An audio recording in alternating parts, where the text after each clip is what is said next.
कृत्वा प्रणमामि मुहुर्मुहुः रत्नाकराधौतपदां हिमालयकिरीटिनीं ब्रह्मराजर्षिरत्नाढ्यां ವಂದೇ ಭಾರತ ಮಾತರಂ. ವೇದಿಕೆ ಮೇಲೆ ಆಸನರಾಗಿರುವ ಪರಮಪೂಜ್ಯ ಸ್ವಾಮೀಜಿಯವರಿಗೆ, ಮಾತಾಜಿಯವರಿಗೆ, ವೇದಿಕೆಯ ಮುಂಭಾಗದಲ್ಲಿ ಆಸನರಾಗಿರುವ ಸ್ವಾಮೀಜಿಯವರಿಗೆ ಶ್ರದ್ಧೆಯ ನಮನಗಳನ್ನು ಸಮರ್ಪಿಸಿ, ಇಲ್ಲಿ ಉಪಸ್ಥಿತರಿರುವಂತಹ ಎಲ್ಲ ಆದರಣೀಯ ಗಣ್ಯರಿಗೆ ಮತ್ತು ಆಗಮಿಸಿರುವ ಈ ಊರಿನ ಸಮಸ್ತ ದೇಶಭಕ್ತ ಬಂಧುಗಳಿಗೆ ಮತ್ತು ಮಾತಾ ಭಗಿನಿಯರಿಗೆ ಅನಂತ ಕೋಟಿ ಪ್ರಣಾಮಗಳನ್ನು ಸಲ್ಲಿಸುತ್ತೇನೆ. ಕಳೆದ ಅನೇಕ ದಿನಗಳಿಂದ ಅನೇಕ ಹಿಂದೂ ಸಂಗಮದ ಕಾರ್ಯಕ್ರಮಗಳಿಗೆ ಹೋಗಿ ಬರ್ತಿದ್ದೀನಿ. ಒಂಥರ ಒಳಗೊಂದು ಆನಂದ ಶುರುವಾಗಿದೆ. ಆನಂದ ಯಾಕೆ ಅಂತಂದ್ರೆ, ನಮ್ಮ ಮೇಲೊಂದು ಸುಳ್ಳು ಆರೋಪ ಮಾಡ್ತಿದ್ರಲ್ಲ ಇಷ್ಟು ದಿನ ಅಂತ. ಏನು ಸುಳ್ಳು ಆರೋಪ? ಹಿಂದೂಗಳು ಯಾವತ್ತಿದ್ರೂ ಒಂದಾಗದಿಲ್ಲ ಅಂತ. ಬಹುಶಃ ನಂಗೆ ಗೊತ್ತಿಲ್ಲ, ರಾಘವೇಂದ್ರಜಿ ನನಗೆ ಕನ್ಫರ್ಮ್ ಮಾಡಬೇಕು. ಹೆಚ್ಚು ಕಡಿಮೆ ಕರ್ನಾಟಕದಲ್ಲಿ ಹಿಂದೂ ಸಂಗಮಗಳ ಸಂಖ್ಯೆ ಹೆಚ್ಚು ಕಡಿಮೆ ಮುಗಿಯೋ ವೇಳೆಗೆ 3,000 ಆಗಬಹುದಂತೆ. 3,000 ಹಿಂದೂ ಸಂಗಮಗಳು. ಪ್ರತಿ ಹಿಂದೂ ಸಂಗಮವು ಆಯಾ ಊರಿನ ಲೆಕ್ಕಕ್ಕೆ ತಕ್ಕಂತೆ ಹೀಗೆ ನಡೆಯುತ್ತೆ ಅಂತಂದ್ರೆ, ಕರ್ನಾಟಕ ಒಂದರಲ್ಲೇ ಇಷ್ಟು ಹಿಂದೂಗಳು ಏಕಕಾಲಕ್ಕೆ ಸೇರ್ತಾ ಇದ್ದಾರೆ ಅಂದ್ರೆ ಸಾಮಾನ್ಯವಾದ ಸಂಗತಿ ಅನ್ಕೊಂಡಿದ್ದೀರೇನು? ಹಿಂದೂಗಳು ಸೇರೋದಿಲ್ಲ ಅಂತ ಹೇಳಿದ್ರು. ಬಹಳ ಬಾರಿ ಏನಾಗುತ್ತೆ ಗೊತ್ತಾ, ಮನೆಯಲ್ಲಿ ನಾವು ಅಣ್ಣ ತಮ್ಮಂದ್ರು ಕಿತ್ತಾಡ್ತಿರ್ತೀವಿ, ಅಪ್ಪ ಅಮ್ಮನ್ನು ಬೈಕೋತಿರ್ತೀವಿ. ಅಣ್ಣ ತಮ್ಮಂದ್ರಲ್ಲ, ನಮಗೆ ನಡೀತಾ ಇರುತ್ತೆ ಇದು. ಹೊರಗಡೆಯಿಂದ ನಮ್ಮ ಮನೆ ನೋಡಿದವ್ರು ಅನ್ಕೊಳ್ತಾರೆ, ಈ ಮನೆಯವ್ರು ಒಂದಾಗೇ ಇಲ್ಲಪ್ಪ, ಯಾವಾಗ್ಲೂ ಕಿತ್ತಾಡ್ತಿರ್ತಾರೆ ಅಂತ. ಆದ್ರೆ ಪಕ್ಕದ ಮನೆಯವನೇನಾದ್ರೂ ನಮ್ಮ ಅಪ್ಪ ಅಮ್ಮನ ಬೈದ್ರೆ ಕೈ ಕಾಲು ಮುರಿದು ಹಾಕ್ಬಿಡ್ತೀವಿ, ಅಣ್ಣ ತಮ್ಮ ಇಬ್ರು ಸೇರಿ ಅನ್ನೋದು ನಮಗ ಅನುಭವ ಇರೋ ಸಂಗತಿ. ನೀವು ನಮ್ಮನ್ನ ಅಂತರಂಗಕ್ಕೆ ಬಂದು ನಮ್ಮ ಮನೆಗೆ ಬಂದು ನೋಡಿದಾಗ ನಾವು ಕಿತ್ತಾಡ್ತಿರೋದು ನಿಜ, ಕರೆಕ್ಟ್, ನಾವು ಕಿತ್ತಾಡ್ತಿದ್ದೀವಿ. ಆದ್ರೆ ಹೊರಗಡವನಾಗಿ ಬಂದು ತಂಟೆ ಮಾಡಿದ್ರೆ ನಾವು ಮನೆಯಲ್ಲಿರೋರೆಲ್ಲ ಒಂದಾಗಿ ಬಡಿತೀವಿ, ಹುಷಾರು ಅಂತ ಈ ದೇಶ ಯಾವತ್ತಿಂದಲೂ ಹೇಳ್ಕೊಂಡು ಬರ್ತಿದೆ. ಹೀಗಾಗಿ ನನಗೆ ಬಹಳ ಜನ ಬಂದು ಹೇಳ್ತಾರೆ, ಹಿಂದೂಗಳು ಒಂದುಗೂಡೋದಿಲ್ಲ. ಯಾಕಪ್ಪ ಒಂದುಗೂಡಬೇಕು? ಯುದ್ಧ ಬಂದಿದ್ಯಾ? ಏನಿಲ್ವಲ್ಲ, ನಾವು ಹೇಗಿದ್ದೀವೋ ಆಗಿದ್ದೀವಿ, ಬರ್ಲಿ ತೋರಿಸ್ತೀವಿ ಅಂತ ಸದಾಕಾಲ ಎಚ್ಚರಿಕೆಯಿಂದಿರುವಂತ ಜಾಗೃತ ಸಮಾಜ ನಮ್ದು ಅಂತ. ಬಹಳ ಜನ ನಂಗೆ ಬಂದು ಹೇಳ್ತಾರೆ, ಚಕ್ರವರ್ತಿಯವರೇ, ಹಿಂದೂಗಳು ವಾರಕ್ಕೊಂದು ದಿನ ಸೇರ್ಬೇಕು. ಅನೇಕರು ವಾರಕ್ಕೊಂದಿನ ಸೇರ್ತಾರೆ. ನಾನು ಹೇಳೋದು, ಯಾರಿಗೆ ಈ ದೇಶ ನಮ್ಮದಲ್ಲ ಅಂತ ಅನ್ಸುತ್ತೋ ಅವ್ರು ಅವಾಗ ಸೇರ್ಕೊಂಡು ಷಡ್ಯಂತ್ರ ಮಾಡ್ಬೇಕು. ನಮ್ದೇ ಈ ದೇಶ, ಈ ದೇಶ ನಾವೇನ್ ಪದೇ ಸೇರಿ ಷಡ್ಯಂತ್ರ ಮಾಡಬೇಕು ಅಂತಿಲ್ಲ. ನನ್ನ ದೇಶ, ನಾನು ಬದುಕ್ತೀನಿ ಅಂತ ಹೆಮ್ಮೆಯಿಂದ ಬದುಕಬಲ್ಲ ಸಮಾಜವಾಗಿ ನಾವು ನಿಂತಿರುವಾಗ ವಾರಕ್ಕೊಮ್ಮೆ, ತಿಂಗಳಿಗೊಮ್ಮೆ ಸೇರಿ ನಮ್ಗೆ ಅಜ್ಞಾನ ಅಗತ್ಯ ಇಲ್ಲ. ಯಾವತ್ತು ಕಾಲದ ಕರೆ ಬಂತು, ಸಂಘಕ್ಕೆ ಶತಮಾನ ಆಯ್ತು, ಸೇರ್ಬೇಕು ಅಂದಾಗ ಇಡೀ ಹಿಂದೂ ಸಮಾಜ ಒಟ್ಟಾಗಿ ನಿಂತ್ಕೊಂಡು ಸೇರ್ತಲ್ಲ, ಅದರ ದರ್ಶನ ಇದು. ಯಾವತ್ತು ಪಾಕಿಸ್ತಾನ ತಂಟೆ ಮಾಡಿ ಯುದ್ಧ ಮಾಡುತ್ತೋ ಆಗ ಮನೆಯಲ್ಲಿರುವ ಹೆಣ್ಣು ಮಕ್ಕಳು ಹೇಳ್ತಾರೆ, ಬಡಿಬೇಕು. ಈ ದೇಶದ ಪ್ರತಿಯೊಬ್ಬ ಹೆಣ್ಣು ಮಗುವು ಈ ದೇಶದ ಪ್ರಧಾನಮಂತ್ರಿಯ ಜೊತೆಗೆ ನಿಂತಿರ್ತೀವಿ. ಪ್ರತಿಯೊಬ್ಬ ಗಂಡು ಮಕ್ಕಳು ಕೂಡ ಪ್ರಧಾನಮಂತ್ರಿಯ ಜೊತೆಗೆ ನಿಂತಿರ್ತೀವಿ. ಬಡಿದು ಮುಗಿಸಿ ಪಾಕಿಸ್ತಾನನ ಅಂತ ನಾವು ಒಟ್ಟಾಗ್ತೀವಲ್ಲ. ಮಿತ್ರ, ಹಿಂದೂಗಳ ಶಕ್ತಿ ನಾವು ಒಟ್ಟಾಗೋದ್ರಲ್ಲಿದೆ.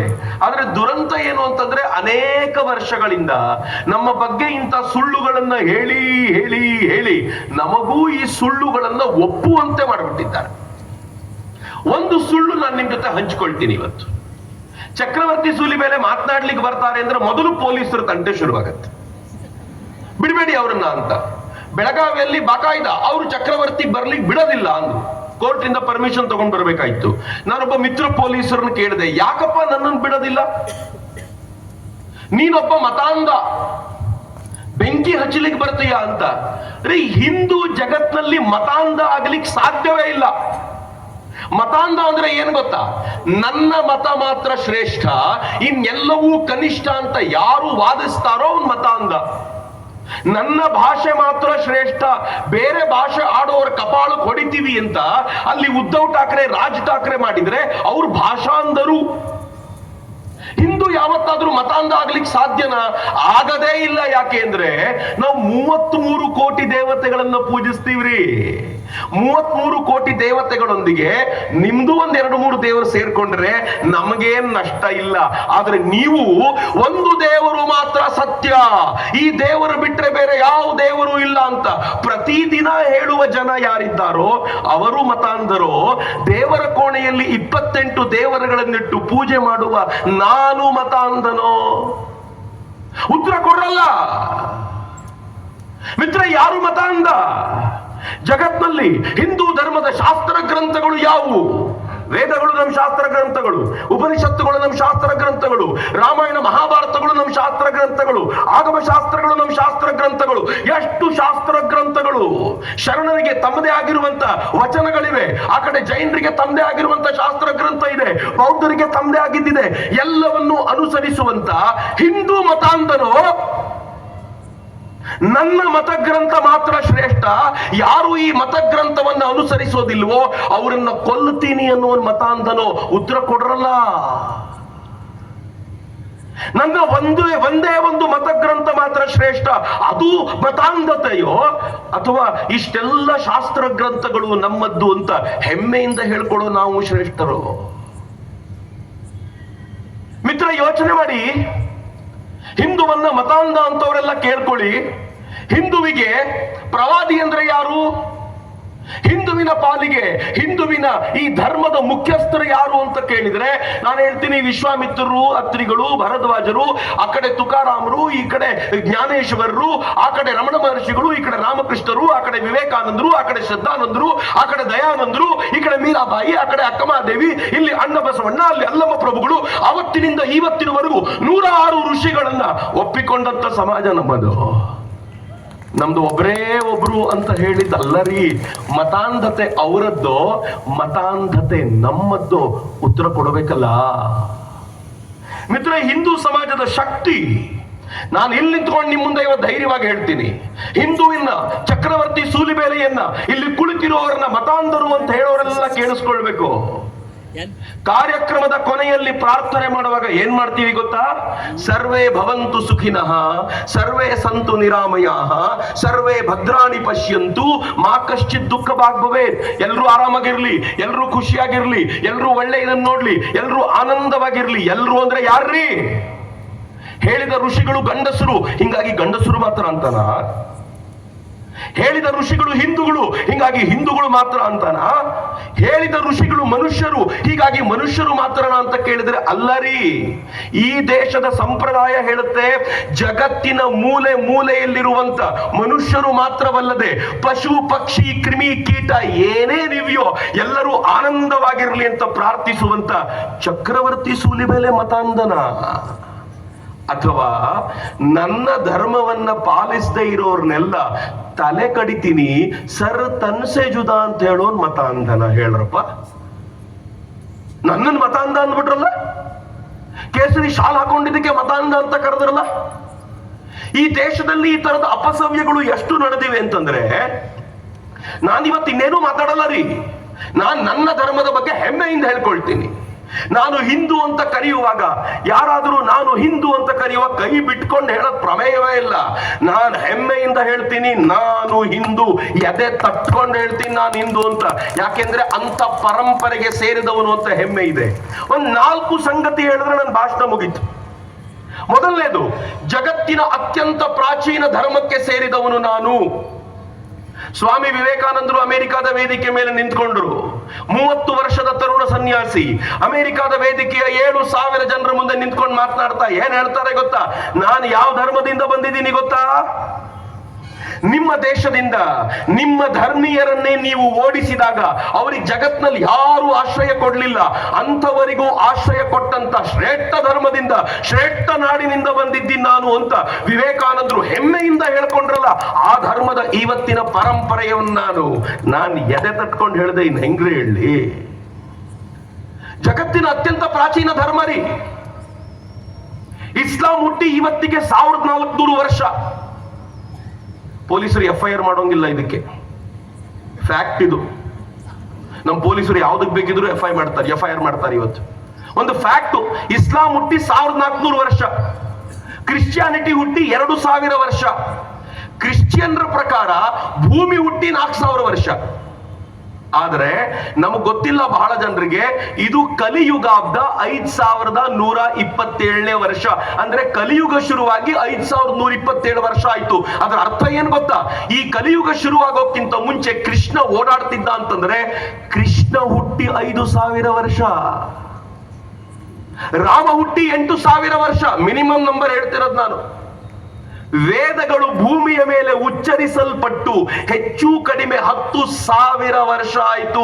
10,000 ವರ್ಷಗಳಷ್ಟು ಹಳೆಯ ಪರಂಪರೆಗೆ ಸೇರಿದ ನಾನು ಇವತ್ತಿನವರೆಗೂ ಇದೇ ಚಿಂತನೆಯೊಂದಿಗೆ ಬದುಕಿದ್ದೀನಲ್ಲ, ಅನೂಚಾನವಾಗಿರುವಂತ ಈ ಪರಂಪರೆಯ ಇವತ್ತಿನ ಭಾಗಕ್ಕೆ ಸೇರಿದ ನಾನು ನಿಮ್ ಮುಂದೆ ತಲೆ ತಗ್ಗಿಸ್ಕೊಂಡು ನಿಂತ್ಕೋಬೇಕಾ, ಈ ಎದೆ ತಟ್ಕೊಂಡು ಹೇಳ್ಬೇಕೋ ನಾನು ಹಿಂದೂ ಅಂತ? ಯೋಚನೆ ಮಾಡ್ರಲ್ಲ ಮಿತ್ರ. ಇಷ್ಟೇ ಅಲ್ಲ, ಜಗತ್ತಿನ ಅತ್ಯಂತ ಸೈಂಟಿಫಿಕ್ ಧರ್ಮ ಹಿಂದೂ ಧರ್ಮ. ಬಂದು ನಿಂತ್ಕೊಳ್ಳಿ ವಾದ ಮಾಡ್ಲಿಕ್ಕೆ ಯಾರಾದರೂ. ಜಗತ್ತಿನಲ್ಲಿ ಅನೇಕ ಮತಪಂಥಗಳಿವೆ. ಅವ್ರನ್ನ ಕೇಳಿ ನಿಮ್ ದೇವರು ಎಲ್ಲಿದ್ದಾರೆ ಅಂತ, ಆಕಾಶ ತೋರಿಸ್ತಾರೆ, ಸುಲಭ ಅಲ್ಲಿಗೆ ತೋರಿಸ್ಬಿಡೋದು. ದೇವರು ಯಾವಾಗ ಕಾಣ್ತಾನೆ ಅಂತ ಕೇಳಿ, ಅವ್ರೇನ್ ಹೇಳ್ತಾರೆ ಗೊತ್ತಾ? ಸತ್ ಮೇಲೆ. ಸತ್ ಮೇಲೆ ನೋಡ್ಕೊಂಡು ಬಂದವರು ಯಾರಾದರೂ ಇದ್ದಾರ ಅಂತ ಕೇಳಿದ್ರೆ ಯಾರು ಇರ್ಲಿಕ್ಕೆ ಸಾಧ್ಯ? ಆದ್ರೆ ನನ್ನ ಧರ್ಮ ಹೇಳ್ತು, ಏನ್ ಹೇಳ್ತು ಗೊತ್ತಾ? ಭಗವಂತ ಅಲ್ಲೆಲ್ಲ ಇಲ್ಲ ಕಣ್ರೋ, ಭಗವಂತ ಹೃದಯದಲ್ಲಿ ಅಡಗಿದ್ದಾನೆ ಅಂತ. ತನ್ನ ಹೃದಯವನ್ನು ತಾನು ತೋರಿಸಿದ ಧರ್ಮ ಅಂತ ಯಾವ್ದಾದ್ರು ಇದ್ರೆ ಅದು ನನ್ನ ಧರ್ಮ ಮಾತ್ರ. ಶರಣರು ಬಹಳ ಜನ ಇದ್ದೀರಿಲ್ಲಿ. ಅಂಗೈಯಲ್ಲಿ ಚುಳುಕಾದಂತ ಭಗವಂತನನ್ನ ಕೈಯಲ್ಲಿ ಲಿಂಗದ ಸ್ವರೂಪದಲ್ಲಿ ಪೂಜೆ ಮಾಡಿದ ಧರ್ಮ ನನ್ನದು. ಏನ್ ಸೈಂಟಿಫಿಕ್ ಆಗಿದೆ. ಇಷ್ಟೇ ಅಲ್ಲ, ದೇವರನ್ನ ಕಂಡಿದೀಯಾ ಅಂತ ಯಾರಾದ್ರೂ ಕೇಳಿದ್ರೆ ಧೈರ್ಯವಾಗಿ ಹೇಳಬಲ್ಲಂತವ್ರು ನಾವು. ಹೇಳಬಲ್ಲದಷ್ಟೇ ಅಲ್ಲ, ದೇವರನ್ನ ಕಾಣುವುದಕ್ಕೆ ಹೇಗೆ ಮಕ್ಕಳಿಗೆ ಸಿಲೆಬಸ್ ಇದೆಯೋ ಹಾಗೆ ದೇವರನ್ನು ನೋಡೋದಕ್ಕೆ ಸಿಲೆಬಸ್ ಹಾಕಿಕೊಟ್ಟವರು ಜಗತ್ನಲ್ಲಿ ಯಾರಾದ್ರೂ ಇದ್ರೆ ಹಿಂದೂಗಳು ಮಾತ್ರ. ಏನ್ ಸಿಲೆಬಸ್ ಅಂತ ಕೇಳ್ತೀರೇನು? ಯೋಗದ ಸಿಲೆಬಸ್ ದೇವರನ್ನು ನೋಡೋ ಸಿಲೆಬಸ್. ಯಮ, ನಿಯಮ, ಆಸನ, ಪ್ರಾಣಾಯಾಮ, ಪ್ರತ್ಯಾಹಾರ, ಧಾರಣ, ಧ್ಯಾನ, ಸಮಾಧಿ ಸ್ಥಿತಿಯಲ್ಲಿ ನೀನು ಆ ಗ್ರೇಟರ್ ಕಾನ್ಶಿಯಸ್ ನೊಂದಿಗೆ ಒಂದಾಗ್ತೀಯಾ ಅಂತ ಹೇಳಿದ ಧರ್ಮ ನಮ್ದು. ಜಗತ್ತಿನ ಎಲ್ಲ ಶ್ರೇಷ್ಠ ಸಂತರು ಇದನ್ನು ಒಪ್ಪಿಕೊಳ್ತಾರೆ, ಅವನು ಯಾವುದೇ ಜಾತಿಗೆ ಸೇರಿರಲಿ.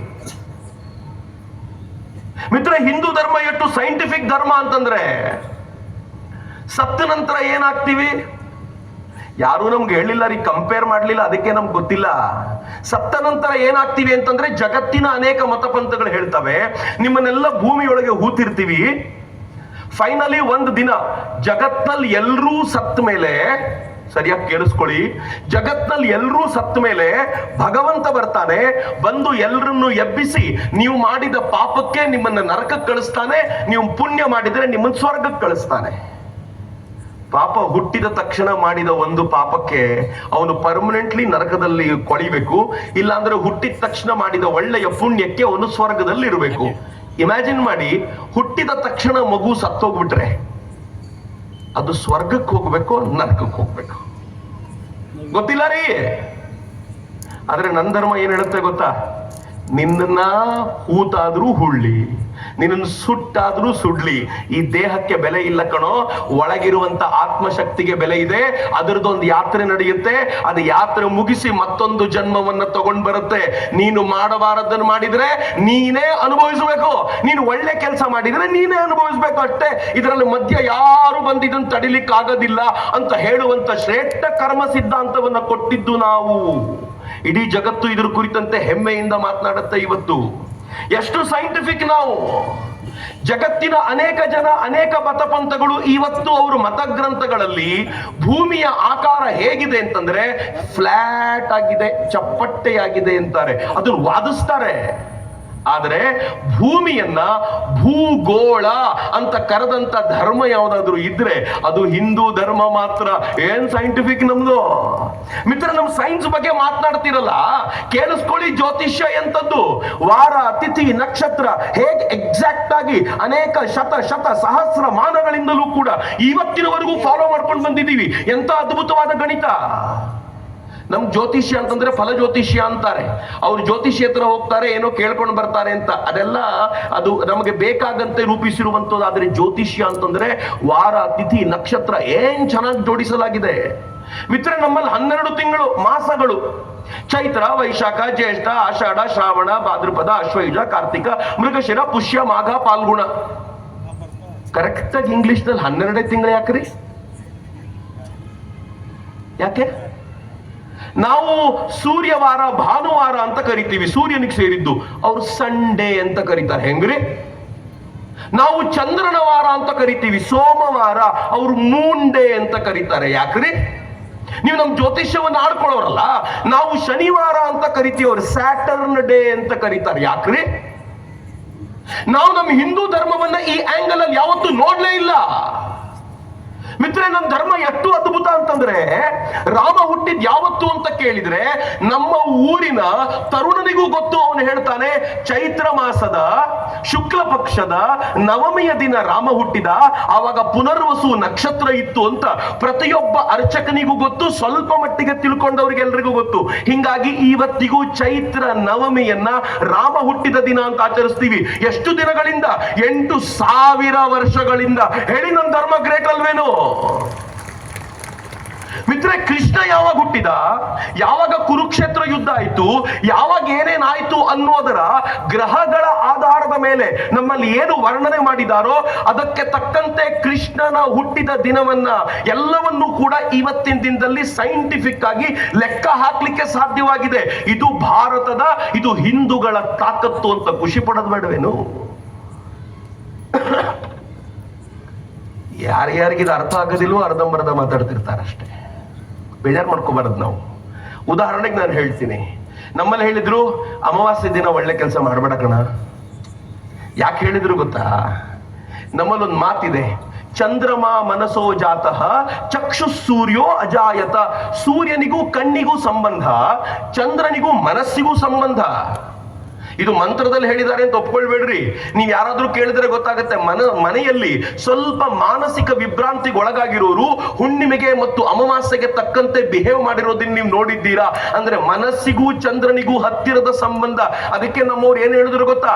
ನೀನು ಅಮಾವಾಸ್ಯೆ ದಿನ ಏನಾದ್ರೂ ಒಳ್ಳೆ ಕೆಲಸ ಮಾಡ್ಲಿಕ್ಕೆ ಹೋದ್ರೆ ಮನಸ್ಸು ಕೆಟ್ಟ ಸ್ಥಿತಿಯಲ್ಲಿರುತ್ತೆ, ಮಾಡ್ಬೇಡ. ಅವತ್ತು ಹುಣ್ಣಿಮೆ ದಿನ ಎಷ್ಟಾದ್ರೂ ಒಳ್ಳೆ ಕೆಲಸ ಮಾಡು, ಮನಸ್ಸು ಹೈಯರ್ ಸ್ಟೇಟ್ ನಲ್ಲಿ ಇರುತ್ತೆ ಅಂತ. ಏನ್ ಚಂದದ ಮಾತು! ಯಾರಾದ್ರೂ ಅಮಾವಾಸ್ಯೆ ದಿನನೇ ಒಳ್ಳೆ ಕೆಲಸ ಮಾಡ್ತೀನಿ ಅಂತಂದ್ರೆ ಮಾಡಪ್ಪ. ನಿನ್ನ ಮನಸ್ಸನ್ನ ಎತ್ತರದ ಸ್ಥಿತಿಯಲ್ಲಿ ಇಟ್ಕೊಂಡು ಮಾಡು ಅಂದ್ರೆ problem solve.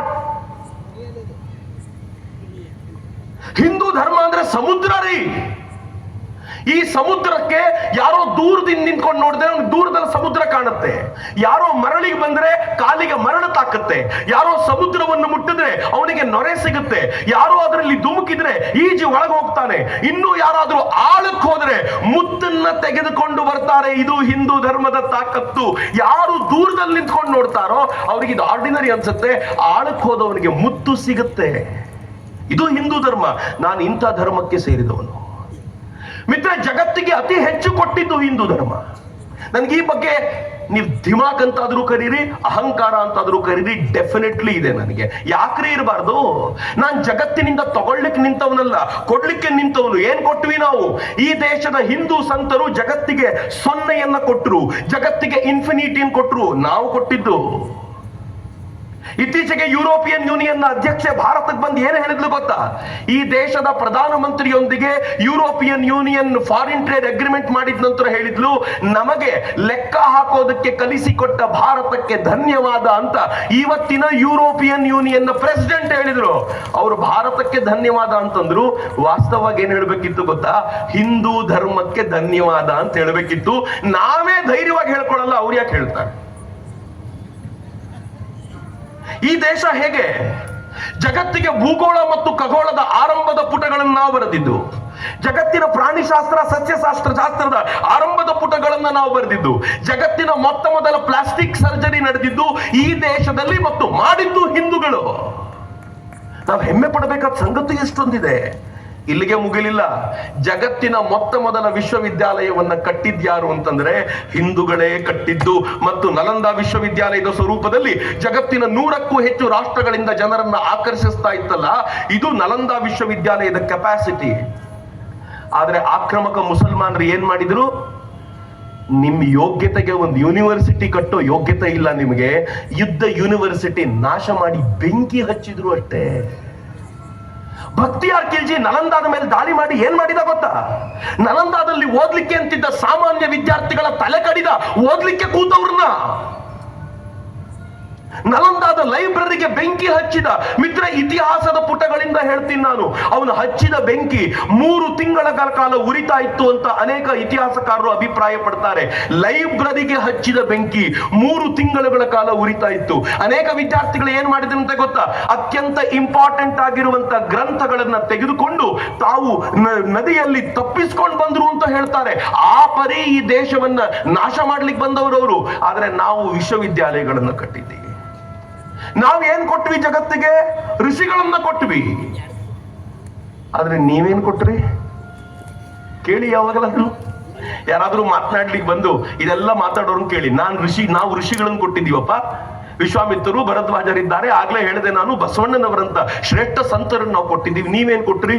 Mohammed bin Qasim, Mohammed Ghori, Mohammed Ghazni, Osama bin Laden.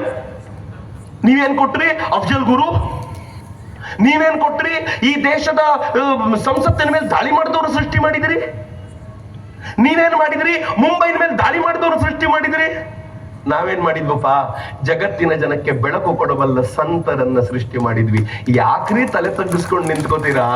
ನಾನು ಹಿಂದೂ ಅಂತ ಹೇಳಬೇಕಾದಾಗ ಯಾಕ್ರಿ ನಾಚಿಕೆ ಪಟ್ಕೊಳ್ತೀರಾ? ಹೆಮ್ಮೆ ಪಟ್ಟು ಹೇಳಬೇಕಾಗಿರುವಂತ ಸಂಗತಿ ಇದು ಅಂತ ನನಗೆ ಯಾವಾಗ್ಲೂ ಅನ್ಸುತ್ತೆ. ಏನ್ ಕೊಟ್ಟಿವಿ ಜಗತ್ತಿಗೆ ನಾವು ಅಂತ ಯಾರಾದ್ರೂ ಕೇಳೋರ್ಗೆ ನಾನು ಒಂದೇ ಮಾತನ್ನು ಹೇಳಕ್ ಇಚ್ಛೆ ಪಡೋದು, ಸ್ತ್ರೀಯನ್ನ ದೇವರಂತೆ ಕಾಣುವಂತ ಶ್ರೇಷ್ಠ ಗುಣವನ್ನ ಜಗತ್ನಲ್ಲಿ ಯಾರಾದರೂ ಕೊಟ್ಟಿದ್ರೆ ಅದು ಹಿಂದೂಗಳಿಗೆ ಕೊಟ್ಟಿದ್ದು.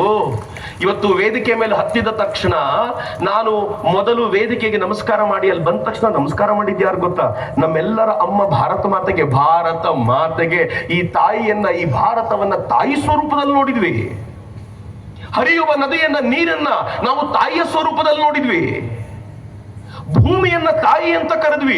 ಮಾತಾ ಭೂಮಿ ಪುತ್ರೋ ಹಂ ಪೃಥಿವ್ಯಾಹ. ಕಬಡ್ಡಿ ಆಡೋ ಹುಡುಗ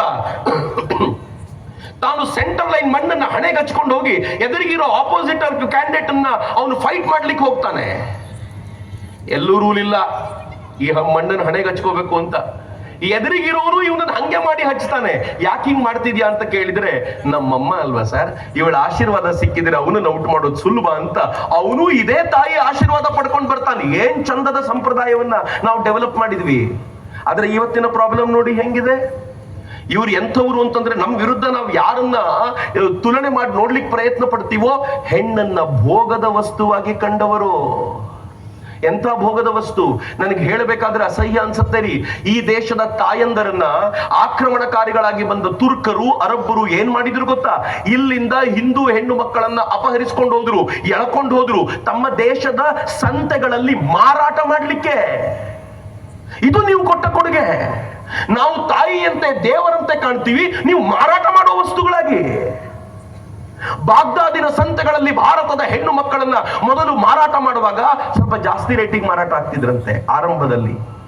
ಆಮೇಲೆ ಹೆಣ್ಮಕ್ಳ ಸಂಖ್ಯೆ ಜಾಸ್ತಿ ಆದಾಗ ಏನ್ ಮಾಡಿದ್ರಂತೆ ಗೊತ್ತಾ? ಕೊಂಡುಕೊಳ್ಳೋರು ಯಾರೂ ಇರಲಿಲ್ಲ. ಸಾರಿ, ನನ್ಗೆ ಹೇಳ್ಬೇಕಾದ್ರೆ ಬಹಳ ಬೇಸರ ಅನ್ಸುತ್ತೆ. ಸಾಧುಗಳು ಇದ್ದಾರೆ, ತಾಯಂದರ ಮೈ ಮೇಲಿನ ಬಟ್ಟೆಯನ್ನ ಬಿಚ್ಚಿಸಿ ಸಂತೆಗಳಲ್ಲಿ ನಿಲ್ಲಿಸ್ತಿದ್ರಂತೆ.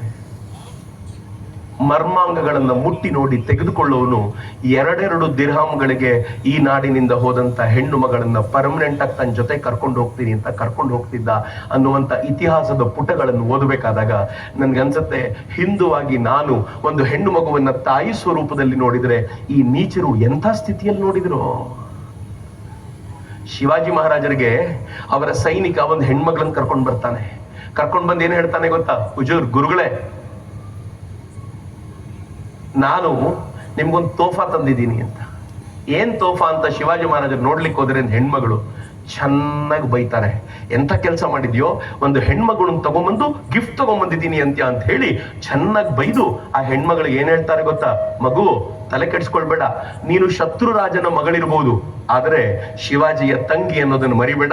ನಿನ್ನನ್ನ ಚೆನ್ನಾಗಿ ಕಾಪಾಡಿ ಆ ಮನೆಗೆ ವಾಪಸ್ ಕಳಿಸೋದು ನನ್ ಜವಾಬ್ದಾರಿ. ಚಪ್ಪಾಳೆ ಹೊಡೆದ್ರಲ್ಲ.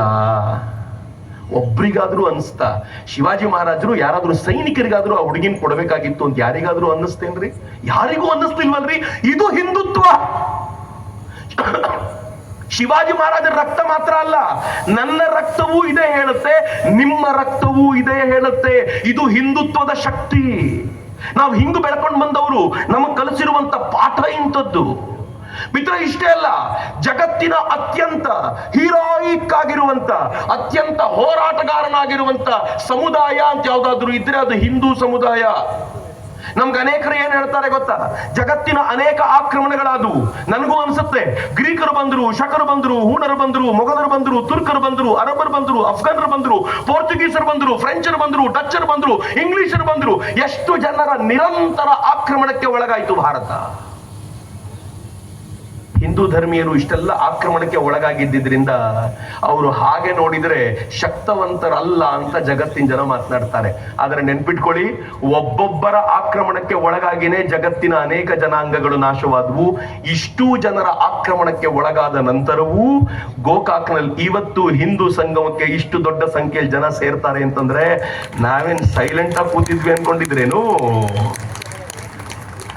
ಕೈಯಲ್ಲಿ ಆಯುಧ ಇಲ್ಲದೆ ಇರೋರ್ನ ಕೊಲ್ತಾರಲ್ಲ, ಹೇಡಿ ಜನಾಂಗದವರು. ಮೂಲ ಸ್ಥಾನದಲ್ಲಿದ್ದಂತ ಸೂರ್ಯ ದೇವಸ್ಥಾನಕ್ಕೆ ಬಂದಿದ್ದ ಭಕ್ತರನ್ನ ಕೊಂದ ಮೊಹಮ್ಮದ್ ಬಿನ್ ಕಾಸಿಂ, ಭಕ್ತರನ್ನ ಕೊಂದ ಮೊಹಮ್ಮದ್ ಬಿನ್ ಕಾಸಿಂ ವೀರನ? ಸೋಮನಾಥ ಮಂದಿರದಲ್ಲಿದ್ದಂತ ಭಕ್ತರನ್ನ, 50,000 ಭಕ್ತರನ್ನ ಕೊಂದಂತ ಮೊಹಮ್ಮದ್ ಗಜನಿ ವೀರನ? ಹೇಳಿ ಉತ್ತರ. ಆದ್ರೆ ಅದೇ ಮೊಹಮ್ಮದ್ ಗೋರಿ ತರೈನ್ನಲ್ಲಿ ಯುದ್ಧದಲ್ಲಿ ಸೋತು ಇನ್ನೇನು ಅವನನ್ನು ಕೊಲ್ಲಬೇಕು ಅಂದಾಗ ಕಾಲಿಗೆ ಬಿದ್ದು ಕ್ಷಮಿಸು ಅಂತ ಕೇಳಿದ್ದಕ್ಕೆ ಪೃಥ್ವಿರಾಜ್ ಚೌಹಾಣ್ ಶತ್ರುವಾದರೂ ಕೂಡ ಅವನು ಕ್ಷಮೆ ಕೇಳಿರೋದ್ರಿಂದ ಬಿಡಬೇಕು ಅಂತ ಹೇಳ್ತಾನಲ್ಲ, ಇವನು ವೀರನ? ಯಾರು ವೀರರು ಹೇಳ್ರಿ ಮಿತ್ರ? ನನ್ನ ಹಿಂದೂ ಧರ್ಮ ಇಂಥ ವೀರನ ಸಂಗತಿ. ಹಿಂದೂ ಧರ್ಮ ಕೈಲಾಗದ ಹೇಡಿಗಳ ಧರ್ಮ ಅಲ್ಲ ಇದು. ನೆನ್ಪಿಟ್ಕೊಳ್ಳಿ, ಭಕ್ತಿಯಾರ್ ಖಿಲ್ಜಿ ಯಾರು ನಲಂದ ಧ್ವಂಸಗೊಳಿಸಿದ್ನೋ ಅವನು ಬಿಹಾರದಿಂದ ಮುಂದಿನ ಆಕ್ರಮಣಕ್ಕೆ ಹೋಗಿದ್ದ ಅಸ್ಸಾಂಗೆ. ಬಹಳ ಜನರಿಗೆ ಈ ಕಥೆ ಗೊತ್ತಿಲ್ಲ. ನಮ್ಮ ಇತಿಹಾಸದ ಪಠ್ಯ ಪುಸ್ತಕಗಳು ಯಾವತ್ತೂ ಇದನ್ನು ವರ್ಣನೆ ಮಾಡೋದಿಲ್ಲ. ಅಸ್ಸಾಂನಲ್ಲಿ ಆಗ ಪೃಥು ಅನ್ನುವಂತ ರಾಜ ಇದ್ದ. ಯಾವಾಗ ಭಕ್ತಿಯಾರ್ ಖಿಲ್ಜಿ ತನ್ನ ಸೇನೆಯನ್ನು ತೆಗೆದುಕೊಂಡು ಬಂದು ಪೃಥು ಭಕ್ತಿಯಾರ್ ಖಿಲ್ಜಿನ ಅಡ್ಡಗಟ್ಟಿದ. ಹೇಗೆ ಬಡದ ಭಕ್ತಿಯಾರ್ ಖಿಲ್ಜಿಗೆ ಅಂತಂದ್ರೆ, ಭಕ್ತಿಯಾರ್ ಖಿಲ್ಜಿ ಓಡೋದ ಕಥೆ ರೋಚಕವಾಗಿದೆ, ಯಾವಾಗಲಾದ್ರೂ ಹೇಳ್ತೀನಿ ನಿಮ್ಗೆ. ಭಕ್ತಿಯಾರ್ ಖಿಲ್ಜಿ ಓಡೋದ ಭಕ್ತಿಯಾರ್ ಖಿಲ್ಜಿನ ಅವನು ತಪ್ಪಿಸ್ಕೊಂಡು ಹೋದ ನಂತರ ಸೆರೆ ಹಿಡಿದಿದ್ದಂತ ಅವನ ಸೈನಿಕರಿದ್ರಲ್ಲ, ಅವನು ಶರಣಾಗತರಾದರು ಪೃಥುಗೆ. ಪೃಥು ಅವರನ್ನೆಲ್ಲ ಮತಾಂತರಗೊಳಿಸಿ ಹಿಂದೂ ಮಾಡಿ ಅವರನ್ನ ಅಸ್ಸಾಂನೊಳಗೆ ಒಂದು ಮಾಡಿದ್ರೆ ಪ್ರಾಬ್ಲಮ್ಮೇ ಇರಲಿಲ್ಲ. ಎಂಥ ದೊಡ್ಡ ಮನಸ್ಸು ಒಂದು ಅಂತಂದ್ರೆ, ನಿಮ್ಮ ಮತವನ್ನ ನೀವು ಪಾಲಿಸ್ಕೊಳ್ಳಿ, ಇಲ್ಲಿ ನಿಮ್ಗೆ ಯಾರೂ ತೊಂದರೆ ಕೊಡೋದಿಲ್ಲ, ಹಾಯಾಗಿರಿ ಅಂತ ಅಸ್ಸಾಂನಲ್ಲಿ ಇರ್ಲಿಕ್ಕೆ ಬಿಟ್ಟಿದ್ದ ಪ್ರತಿಫಲ ಏನ್ ಗೊತ್ತೇನು? ಅವರ ಸಂತಾನ ಜಾಸ್ತಿ ಆಯ್ತು. ಮುಂದೆ ಸ್ವಾತಂತ್ರ್ಯ ಬರೋ ಹೊತ್ತಿನಲ್ಲಿ ಆ ಭಾಗವನ್ನ ಸೆಪರೇಟ್ ಮಾಡಿಕೊಂಡು ನಾವು ಪಾಕಿಸ್ತಾನಕ್ಕೆ ಹೋಗ್ತೀವಿ ಅಂತ ಕೇಳೋ ಜನಾಂಗ ಆಯ್ತಲ್ಲ. ಇವತ್ತು ಅಸ್ಸಾಮಲ್ಲಿ ತುಂಬೋಗಿದಾರಲ್ಲ ಇವರೆಲ್ಲ. ಇವತ್ತು ಅಸ್ಸಾಂನಲ್ಲಿ ಬಾಂಗ್ಲಾದಿಂದ ಜನ ಬಂದು ಸೇರ್ಕೊಂಡಿದ್ದಾರಲ್ಲ. ಹೆಂಗೆ ಅಂತಂದ್ರೆ, ಅವತ್ತು ಶುರುವಾದ ಸೆಟಲ್ಮೆಂಟು ಇವತ್ತಿಗೂ ನಮ್ಮನ್ನು ಇರಿಯುವಂತಿದೆ. ಆದ್ರೆ ನಾವು ಮಾತ್ರ ಯಾವತ್ತು ನಮ್ಮ ಹೃದಯವನ್ನ ಚಿಕ್ಕದು ಮಾಡಲಿಲ್ಲ, ವಿಶಾಲ ಮಾಡ್ಕೊಂಡು ಕೂತಿದೀವಲ್ಲ. ಇವನು ಹಿಂದೂರಿ, ಇವನನ್ನು ಹೇಳಿ ಅಂತ ಕರಿತೀರಿ ನೀವು? ಅವರ ಕ್ರೌರ್ಯ ಯಾರ ಮೇಲೆ? ಹೆಣ್ಣು ಮಕ್ಕಳ ಮೇಲೆ ಕ್ರೌರ್ಯ. ಎಂತ ಕ್ರೌರ್ಯವನ್ನು ನಡೆಸ್ತಾ ಇದ್ರು. ಆದ್ರೆ ನಾವು ಹೆಣ್ಣು ಮಕ್ಕಳ ರಕ್ಷಣೆಗೆ ಅಂತ ನಿಂತವರು. ಈಗಲೂ ಅವ್ರ ಕ್ರೌರ್ಯ ಮುಗುದಿಲ್ಲ. ಅಸಹಾಯಕ ಜನರ ಮೇಲೆ ಕ್ರೌರ್ಯ. ನಾನೊಂದು ಎಕ್ಸಾಂಪಲ್ ಕೊಡ್ತೀನಿ ನಿಮ್ಗೆ. ಒಂದು ಹೆಣ್ಮಗಳು ಟಿವಿ ಚಾನೆಲ್ ನಲ್ಲಿ ಮಾತನಾಡ್ತಾ ಯಾರೋ ಏನೋ ಭಡಕಾಯಿಸಿದ್ರು ಅಂತ ತಾನೇನೋ ಹೇಳಿದ್ಲು. ಹೇಳಿದ ತಕ್ಷಣ ಇವ್ರು ಏನ್ ಮಾಡಿದ್ರು ಗೊತ್ತಾ? ಇವರೆಲ್ಲರೂ ತರುಣರು ಸೇರ್ಕೊಂಡು ಗಲಾಟೆ ಹೆಂಗ್ ಮಾಡಿದ್ರು ಗೊತ್ತಾ? ಸರ್ ತನ್ಸೆ ಜುದಾ ಅಂತ ಗಲಾಟೆ ಶುರು ಮಾಡಿದ್ರು. ಆ ಗಲಾಟೆ ಶುರು ಮಾಡಿ ಎಷ್ಟು ವ್ಯಾಪಕ ಮಾಡಿದ್ರು ಅಂತಂದ್ರೆ, ರಾಜಸ್ಥಾನದಲ್ಲಿ ಒಬ್ಬ ಆರ್ಡಿನರಿ ಟೇಲರು, ಒಬ್ಬ ಹಿಂದೂ ಟೇಲರು, ಆ ಹೆಣ್ಣು ಮಗಳು ಯಾರು ಆ ವಾದವನ್ನ ಟಿವಿಯಲ್ಲಿ ಮಾಡಿದ್ಲೋ ತನ್ನ ಫೇಸ್ಬುಕ್ ನಲ್ಲಿ ಅವಳು ಫೋಟೋ ಹಾಕ್ದ. ಅಷ್ಟೇ ರೀ. ಪಾಪದ ಟೇಲರ್ ಹತ್ರ ಹೋಗಿ ಇಬ್ರು ದಾಂಡಿಗರು ಕತ್ತಿ ಹಿಡ್ಕೊಂಡ ಆ ಟೇಲರ್ ಕತ್ತನ್ನೇ ಕತ್ತರಿಸ್ಬಿಟ್ರಲ್ಲ. ಇದು ವೀರತೆನಾ? ಕೈಯಲ್ಲಿ ಶಸ್ತ್ರ ಇಲ್ಲದಂತ ಒಬ್ಬ ಟೇಲರ್ನ ಕತ್ತು ಕತ್ತರಿಸಿ ವೀರತೆ ಅಂತ ಕರೆಯೋದಾದ್ರೆ, ಇಂಥ ವೀರತೆ ಹಿಂದುವಿಗೆ ಜನ್ಮ ಜನ್ಮಾಂತರದಲ್ಲೂ ಬೇಡ. ನಾನು ಅದಕ್ಕೆ ಬಹಳ ಹೆಮ್ಮೆಯಿಂದ ಹೇಳ್ಕೊಳ್ತೀನಿ. ಎಂತ ಕೆಲಸ ಮಾಡೋದು? ಇವತ್ತಿಗಾದ್ರೂ ಹೆಣ್ಮಕ್ಕಳಿಗೆ ಬೆಲೆ ಕೊಡುವಂತ ಮನಸ್ಥಿತಿಯವರಿದ್ದಾರೆ ಅನ್ಕೊಂಡಿದ್ದೀರಾ? ಮಿತ್ರ, ಕಳೆದ 1 ತಿಂಗಳಲ್ಲಿ ನಡೆದ 3 ಘಟನೆ ನಿಮ್ ಮುಂದೆ ಇಡ್ತೀನಿ. ಹೃದಯ ಗಟ್ಟಿಯಾಗಿದ್ರೆ ಕೇಳ್ಕೊಳ್ಳಿ. ಮೊದಲನೇದು ಕಿಂಗ್ಸ್ ಜಾರ್ಜ್ ಮೆಡಿಕಲ್ ಕಾಲೇಜ್ ನಲ್ಲಿ ನಡೆದಿದ್ದು. ತುಂಬಾ ಜನ ಪತ್ರಕರ್ತರಿದ್ದೀರಿ, ಸುಮ್ಮನೆ ವೆರಿಫೈ ಮಾಡಿ ಗೊತ್ತಾಗುತ್ತೆ, ಒಂದೇ ತಿಂಗಳ ಘಟನೆಗಳು. ಕಿಂಗ್ ಜಾರ್ಜ್ ಮೆಡಿಕಲ್ ಕಾಲೇಜ್ ನಲ್ಲಿ ಒಬ್ಬ ಸೀನಿಯರ್ ಡಾಕ್ಟರ್ ಅಸಿಸ್ಟೆಂಟ್ ಒಬ್ಬ ಮುಸಲ್ಮಾನ ಆ ಸೀನಿಯರ್ ಡಾಕ್ಟರ್ನ ಪ್ರೀತಿಸಿದ ತಕ್ಷಣ ಮೊದಲು ಮಾಡಿದ ಕೆಲಸ ದೇಹ ಸಂಬಂಧ ಬೆಳೆಸಿದ್ದು. ಅದಾಗಿದ ತಕ್ಷಣ ಅವಳ ಜೊತೆ ವಿಡಿಯೋ ಫೋಟೋ ಎಲ್ಲ ಇಟ್ಕೊಂಡು ಏನ್ ಮಾಡಿದ ಗೊತ್ತಾ, ನಾನು ನಿನ್ನನ್ನು ಮದುವೆ ಆಗೋದಿಲ್ಲ ಅಂದ. ಮದುವೆ ಆಗಬೇಕು ಅಂದ್ರೆ ಕನ್ವರ್ಟ್ ಆಗಬೇಕು ಅಂತಂದ. ಅವಳು ಸ್ವಲ್ಪ ಹಿಂದೆ ಮುಂದೆ ನೋಡಿದ್ಮೇಲೆ ಗೊತ್ತಾಗಿತ್ತು ಅಯೋಗ್ಯ, ಮೋಸ ಮಾಡಿದ, ಇವನ್ಗೆ ಅದಾಗ್ಲೇ ಮದುವೆ ಆಗಿತ್ತು, ತನ್ನನ್ನು ಬೇಕಂತ ಮೋಸದ ಬಲೆಗೆ ಬೀಳಿಸ್ದ ಅಂತ ಸ್ವಲ್ಪ ಧೈರ್ಯ ಮಾಡಿ ಆ ಡಾಕ್ಟರ್ ಪೊಲೀಸ್ ಸ್ಟೇಷನ್ಗೆ ಹೋಗಿ ಕಂಪ್ಲೇಂಟ್ ಕೊಟ್ಲು, ಇವನ್ ಭಾರಿ ದೊಡ್ಡ ಅಯೋಗ್ಯ ಇದ್ದಾನೆ ಅಂತ. ಆ ಪೊಲೀಸರು ಬಂದ್ರು, ಕಾಲೇಜಿಗೆ ವಿಚಾರಣೆ ನಡೆಸಿದ್ರು. ವಿಚಾರಣೆ ನಡೆಸಿದ ಮೇಲೆ ಗೊತ್ತಾಯ್ತು ಒಬ್ಬ ಹೆಣ್ಣು ಮಗಳಲ್ಲ, 20 ಹಿಂದೂ ಹೆಣ್ಣು ಮಕ್ಕಳನ್ನ ಹೀಗೆ ತನ್ನ ಬಲೆಗೆ ಕೆಡವಿಕೊಂಡು ಅವರ ಬದುಕನ್ನ ನರಕ ಮಾಡಿದ್ದ ಅವನು ಅಂತ. 1 ತಿಂಗಳ ಹಿಂದೆ ನಡೆದ ಘಟನೆ. ಈ ಘಟನೆ ನಡೀತು. ಇದೊಂದೇ ಘಟನೆ ಅನ್ಕೊಳ್ಳೋದ್ರ ವೇಳೆಗೆ ಮಿರ್ಜಾಪುರ್ ಜಿಮ್ ನಲ್ಲಿ ಜಿಮ್ ಟ್ರೈನರ್ ಆಗಿದ್ದವನು ಬರ್ತಾ ಇದ್ದ ಹೆಣ್ಣು ಮಕ್ಕಳನ್ನ ಹುಡುಕಿ ಅವ್ರ ಜೊತೆ ವಿವಿಧ ಭಂಗಿಗಳಲ್ಲಿ ಫೋಟೋ ವಿಡಿಯೋ ಮಾಡಿಕೊಂಡು ಅವ್ರನ್ನ ಬ್ಲಾಕ್ ಮೇಲ್ ಮಾಡ್ಲಿಕ್ಕೆ ಶುರು ಮಾಡ್ದ. 80 ಹೆಣ್ಣು ಮಕ್ಕಳು, ಹಿಂದೂ ಹೆಣ್ಣು ಮಕ್ಕಳು ಅವ್ನ್ ಬ್ಲಾಕ್ ಮೇಲಿಗೆ ಒಳಗಾದ್ರು. ಬಸ್ತಿ ಅನ್ನುವಂತ ಜಾಗ ಉತ್ತರ ಪ್ರದೇಶದಲ್ಲಿ ಹಿಂದುವಿನ ಹೆಸರು ಹೇಳ್ಕೊಂಡಂತ ಒಬ್ಬ ವ್ಯಕ್ತಿ ಒಂದು ಹೆಣ್ಣು ಮಗಳನ್ನ ಪ್ರೀತಿಸುವ ನಾಟಕ ಮಾಡಿದ. ಯಾರೋ ಹಿಂದೂನೇ ಇರಬೇಕು ಅಂತ ಅವಳು ಪ್ರೀತಿಸಿದ ನಂತರ ಏನಾಯ್ತು ಗೊತ್ತಾ, ಅವನು ಕಾಲಕ್ರಮದಲ್ಲಿ ಅವಳ ಜೊತೆ ದೈಹಿಕ ಸಂಬಂಧದ ಆಕೆಯ ವಿಭಿನ್ನವಾಗಿರುವಂತ ವಿಡಿಯೋಗಳನ್ನ ಫೋಟೋಗಳನ್ನ ಕ್ಲಿಕ್ ಮಾಡ್ಕೊಂಡು ಬ್ಲಾಕ್ ಮೇಲ್ ಮಾಡ್ಲಿಕ್ಕೆ ಶುರು ಮಾಡಿದ. ಬ್ಲಾಕ್ ಮೇಲ್ ಯಾವ ಹಂತದವರೆಗೂ ಅಂತಂದ್ರೆ ಕನ್ವರ್ಟ್ ಆಗುವಂತ. ಕನ್ವರ್ಟ್ ಆಗಲಿಲ್ಲ ಅಂತಂದ್ರೆ ಅವಳನ್ನ ಹೆದರಿಸಿ ಬೆದರಿಸಿ ವೇಶ್ಯಾವಾಟಿಕೆಗೆ ದೂಡು ಬಿಡ್ತಾ ಇದ್ದಾರೆ. ಎಷ್ಟು ಜನ ಗೊತ್ತಾ, 1 2 10 20 ಅಲ್ಲ, 300 ಜನರನ್ನ ಹೀಗೆ ಮಾಡಿರುವಂತ ಘಟನೆ ಕಳೆದ 3-4 ದಿನಗಳಿಂದ ಹೊರಗೆ ಬಂದ ನಂತರ ಇಡೀ ದೇಶ ಬೆಚ್ಚಿ ಬಿದ್ದು ಹೋಗಿದೆ. ಎಲ್ಲಿಗೋಯ್ತು? ನಾವು ಎಲ್ಲಿದ್ದೀವಿ? ನಮ್ ಜಾಗೃತಿ ಯಾವ ಮಟ್ಟಕ್ಕೆ ಅಂತ ಕೇಳಿದಾಗ ನಂಗೆ ಬಹಳ ಗಾಬರಿ ಅನ್ಸುತ್ತೆ. ಏನ್ ನೀಚ ಮನಸ್ಥಿತಿ. ಯಾವುದೋ ಉತ್ತರ ಪ್ರದೇಶದ ಕಥೆ ಯಾಕೆ ಹೇಳಿ, ಗೋಕಾಕ್ನಲ್ಲಿ ಇತ್ತೀಚೆಗೆ ಆಯ್ತಲ್ಲ, ಸರ್ಕಾರಿ ಅಧಿಕಾರಿಯ ಮನೆಗೆ ಅವ್ರು ಇಲ್ಲದೆ ಇರುವಂತ ಟೈಮ್ ನಲ್ಲಿ ಅವ್ರು ಕೀ ಇಟ್ಟು ಹೋಗ್ತಾರೆ ಅಂತ ನೋಡ್ಕೊಂಡು ಅವ್ರ ಬಾತ್ರೂಮ್ ನಲ್ಲಿ, ಅವ್ರ ಬೆಡ್ರೂಮ್ ನಲ್ಲಿ, ಹೋಲ್ಡರ್ ನಲ್ಲಿ ಕ್ಯಾಮೆರಾ ಫಿಕ್ಸ್ ಮಾಡಿ 3 ಜನ, ನಿಸಾರ್, ಅಬ್ದುಲ್ ರಶೀದ್, ಮೊಹಮ್ಮದ್ ಬಾಳೆಕುಂದ್ರಿ, 3 ಜನ ವಿಡಿಯೋ ಇಟ್ಕೊಂಡು ಆಕೆಗೆ 1 ಕೋಟಿ ರೂಪಾಯಿಗೋಸ್ಕರ ಬ್ಲಾಕ್ ಮೇಲ್ ಮಾಡ್ತಿದ್ದು. ಆಕೆ ಸ್ವಲ್ಪ ಧೈರ್ಯ ಮಾಡಿ ಇವರೇ ಅಂತ ಹೇಳಿದ ನಂತರ 3 ಜನ ಸಿಕ್ಕಿ ಬಿದ್ದಿದ್ದಾರಲ್ಲ ಇವತ್ತು. ಆ 3 ಜನರ ಮನಸ್ಥಿತಿ ಎಂತದ್ರಿ? ನಾನು ಮನಸ್ಥಿತಿಯ ಬಗ್ಗೆ ಮಾತಾಡ್ತಿದ್ದೀನಿ. ಈ ಮನಸ್ಥಿತಿ ಅಕಸ್ಮಾತ್ ಮಾಡಿದವರು ಹಿಂದೂಗಳೇ ಆಗಿದ್ದಿದ್ರೆ ನಾವ್ ಯಾವತ್ತೂ ಸಮರ್ಥನೆಗೆ ಬರ್ತಿದ್ವಿ ಅನ್ಕೊಂಡಿರ್ತಿದ್ರ? ರಸ್ತೆಯಲ್ಲಿ ನಿಲ್ಸಿ 4 ಬಾರಿಸಿ ಕಳಿಸ್ತಿದ್ವಿ, ಅವನ ಹಿಂದೂ ಅಂತ ಯಾವತ್ತು ಸ್ವೀಕಾರವೇ ಮಾಡ್ತಿರ್ಲಿಲ್ಲ. ಆದರೆ ಈ ಮನಸ್ಥಿತಿಗಳು ಹೆಂಗಿವೆ ಅಂತಂದ್ರೆ, ಪಾಕಿಸ್ತಾನಕ್ಕೆ ಜಿಂದಾಬಾದ್ ಹೇಳುವಂತ ಮನಸ್ಥಿತಿಯ ಜನ ನಿಮ್ಮ ನಡುವೆ ಅಲ್ಲ ರೀ, ವಿಧಾನಸೌಧದಲ್ಲಿ ಕೂತಿದ್ದಾರೆ. ಆ ಜಿಂದಾಬಾದ್ ಅಂತ ಹೇಳೋರಿಗೆ ಸಮರ್ಥಿಸುವಂತ ಅತ್ಯಂತ ಕೆಟ್ಟ ಜನ ನಮ್ಮ ನಡುವೆ ಇದ್ದಾರೆ ಅಂತಂದಾಗ ನಂಗೆ ಬಹಳ ಗಾಬರಿ ಅನ್ಸುತ್ತೆ. ಮಿತ್ರ, ಎಚ್ಚರಿಸಿಕೊಳ್ಳಬೇಕಾದಂತ ಸಂದರ್ಭ ಬಂದಿದೆ. ನಮ್ಮನ್ನು ಒಡೆಯುವಂತ ಪ್ರಯತ್ನ ಸಿಕ್ಕಾಪಟ್ಟೆ ಜನ ಮಾಡ್ತಾರೆ. ನಮ್ಮನ್ನ ಜಾತಿ ಹೆಸರುಗಳಲ್ಲಿ ಹೊಡಿತಾರೆ.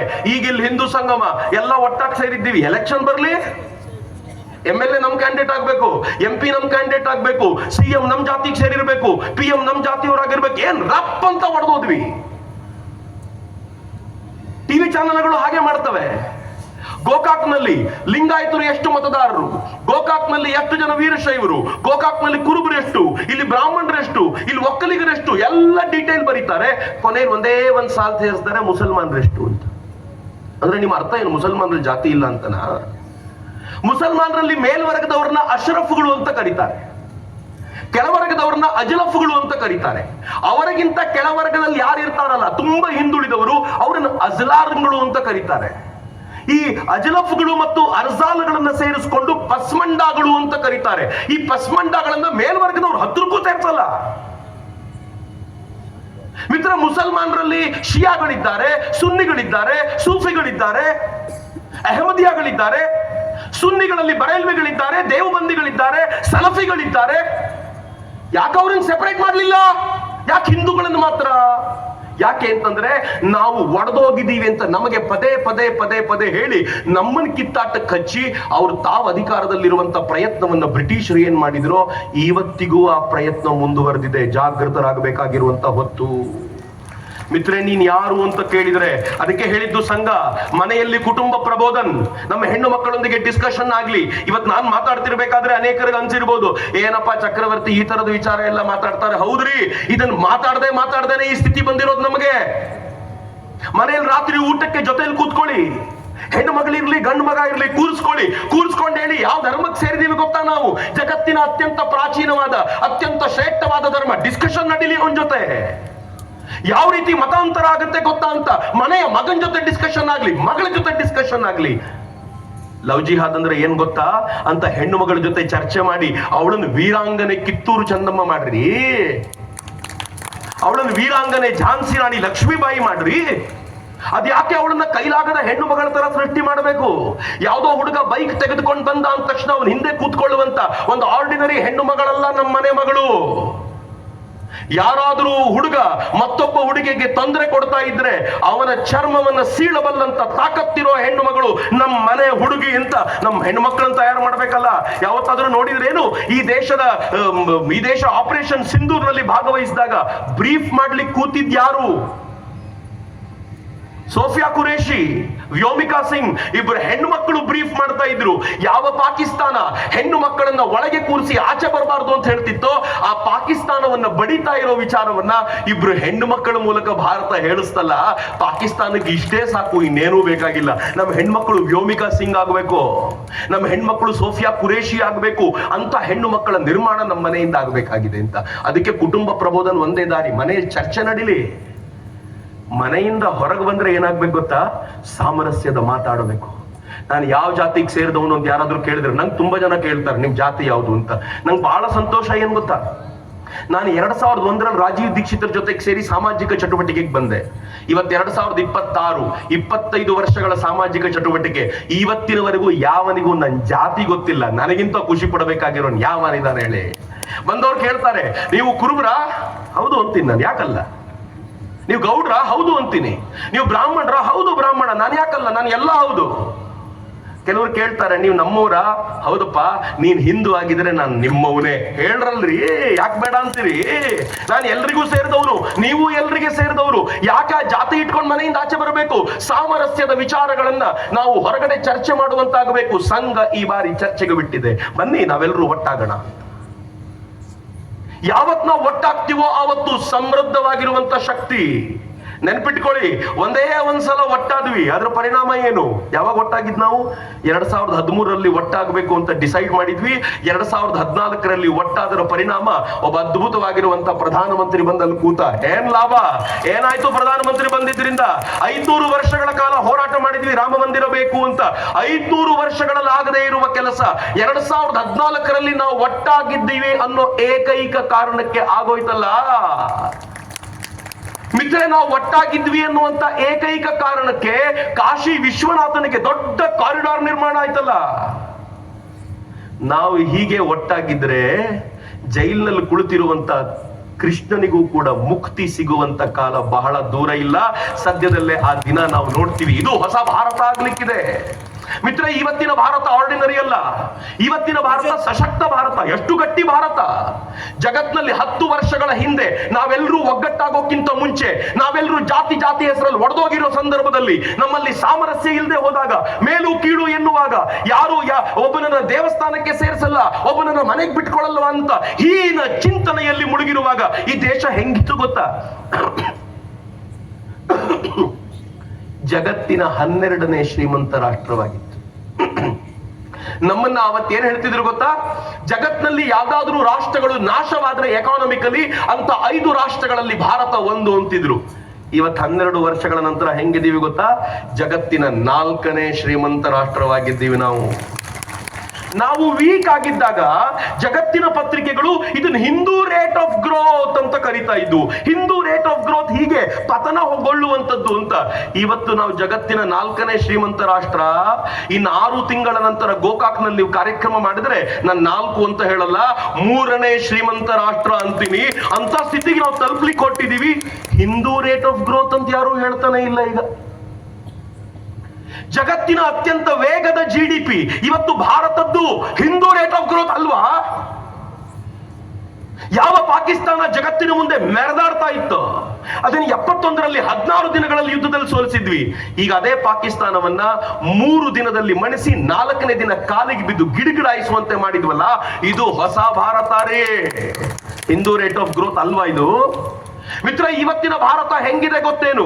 ಇವತ್ತಿನ ಭಾರತ ಜಗತ್ತಿನ ಯಾವ ಶಕ್ತಿಗಳನ್ನ ಬೇಕಿದ್ರು ಎದುರಿಸಬಲ್ಲ ತಾಕತ್ತಿದೆ.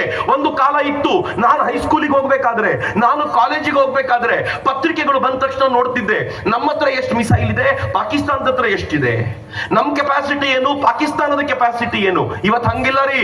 ಇವತ್ತು ನಾನು ಪಾಕಿಸ್ತಾನದೊಂದಿಗೆ ಕಂಪೇರ್ ಮಾಡಲ್ಲ ಭಾರತವನ್ನ, ಚೀನಾದೊಂದಿಗೆ ಕಂಪೇರ್ ಮಾಡ್ತೀನಿ, ರಷ್ಯಾದೊಂದಿಗೆ ಕಂಪೇರ್ ಮಾಡ್ತೀನಿ. ಅಮೆರಿಕಕ್ಕೆ ಸೆಡ್ಡು ಹೊಡೆದು ನಿಲ್ಲುವಂತ ಭಾರತವನ್ನ ನೋಡ್ತಾ ಇದ್ದೀನಿ. ಮೊಹಮ್ಮದ್ ಬಿನ್ ತುಗ್ಲಕ್ ಅಂತ ಬಿದ್ದ, ಹುಚ್ಚು ದೊರೆ ಅಂತ ಕರೀತಿದ್ರು. ಇವತ್ತು ಜಗತ್ನಲ್ಲಿ ಒಬ್ಬ ಅಂತದೇ ಹುಚ್ಚು ದೊರೆ ಬಂದಿದ್ದಾನೆ, ಅವನಿಗೆ ಟ್ರಂಪ್ ಅಂತ ಹೆಸರು. ಬೆಳಗ್ಗೆ ತಿಂಡಿ ತಿನ್ನುವಾಗ 25% ಟ್ಯಾರಿಫ್ ಅಂದ, ಊಟ ಮಾಡ್ಲಿಕ್ಕೆ ಹೋದಾಗ 50 ಅಂದ, ರಾತ್ರಿ ನಿದ್ದೆ ಕಣ್ಣಲ್ಲಿ ಬೆಚ್ಚಿಬಿಟ್ಟು ಎದ್ದು 500% ಅಂದ. ಈ ದೇಶ ಏನ್ ಹೇಳ್ತೋ ಗೊತ್ತಾ? ಹೋಗಲೇ ಅಂತ. ನಾವು ಆಸ್ಟ್ರೇಲಿಯಾದೊಂದಿಗೆ, ನ್ಯೂಜಿಲೆಂಡ್ನೊಂದಿಗೆ, ಇಂಗ್ಲೆಂಡ್ನೊಂದಿಗೆ, ಯುರೋಪಿಯನ್ ಯೂನಿಯನ್ನೊಂದಿಗೆ ನಿರಂತರವಾಗಿ ಫಾರಿನ್ ಟ್ರೇಡ್ ಅಗ್ರಿಮೆಂಟ್ ಗಳನ್ನ ಮಾಡಿಕೊಂಡು ಇನ್ನು ಕೆಲವೇ ದಿನಗಳಲ್ಲಿ ನಾವು ಗಲ್ಫ್ ಕಂಟ್ರೀಸ್ ಜೊತೆಗೂ ಅಗ್ರಿಮೆಂಟ್ ಮುಗಿಸ್ತೀವಿ. ಅದಾಗುವ ವೇಳೆಗೆ ಟ್ರಂಪ್ ಏನ್ ಮಾಡ್ದ ಗೊತ್ತಾ? ಭಾರತದ ಪ್ರಧಾನಮಂತ್ರಿಗೆ ಅವನಾಗಿಯೇ ಫೋನ್ ಮಾಡಿ, ದ ಪ್ರೆಸಿಡೆಂಟ್ ಆಫ್ ಅಮೆರಿಕಾ ಅವನಾಗಿಯೇ ಭಾರತದ ಪ್ರಧಾನಮಂತ್ರಿಗೆ ಫೋನ್ ಮಾಡಿ ಏನ್ ಹೇಳ್ತಾನೆ ಗೊತ್ತಾ? Narendra Modi is my best friend. ನಾವು ಒಂದು ಒಪ್ಪಂದ ಮಾಡ್ಕೊಳ್ತೀವಿ, ನಾವು ಭಾರತಕ್ಕೆ ಹಾಕಿರುವ ಈ ಟ್ಯಾರಿಫ್ ನ 500%, 100, 55 ಎಲ್ಲ ತೆಗೆದು 18% ಇಳಿಸಿ ಏನ್ ಹೇಳ್ತಾನೆ ಗೊತ್ತಾ? ಇಡೀ ಏಷ್ಯಾದಲ್ಲೇ ಅತ್ಯಂತ ಕಡಿಮೆ ಟ್ಯಾರಿಫ್ ಯಾರ ಮೇಲಾದ್ರೂ ಇದ್ರೆ ಅದು ಭಾರತದ ಮೇಲೆ ಅಂತ. ಇದು ಬಾಗಿರೋದು ಯಾಕೆ ಗೊತ್ತಾ? ತಾಕತ್ತಿಂದ ನಾವು ಜೊತೆಯಲ್ಲಿ ನಿಂತಿದ್ದೀವಿ, ನಾವೆಲ್ಲರೂ ಒಗ್ಗೂಡಿಕೊಂಡು ನಿಂತಿದ್ದೀವಿ ಅಂತ. ಮಿತ್ರ, ಈ ದೇಶ ನಮಗೆ ಸೇರಿದ್ದು. ನಾನು ಮತ್ತೆ ಪುನರುಚ್ಚರಿಸ್ತೀನಿ, ಈ ದೇಶ ನಮಗ್ ಸೇರಿದ್ದು. ಈ ದೇಶ ಏನಾದ್ರೂ ನಾಶವಾಗುತ್ತೆ ಅಂತಾದ್ರೆ ಕಣ್ಣಲ್ಲಿ ನೀರಲ್ಲ, ರಕ್ತ ಬರೋದು ನಮಗೆ ರೀ.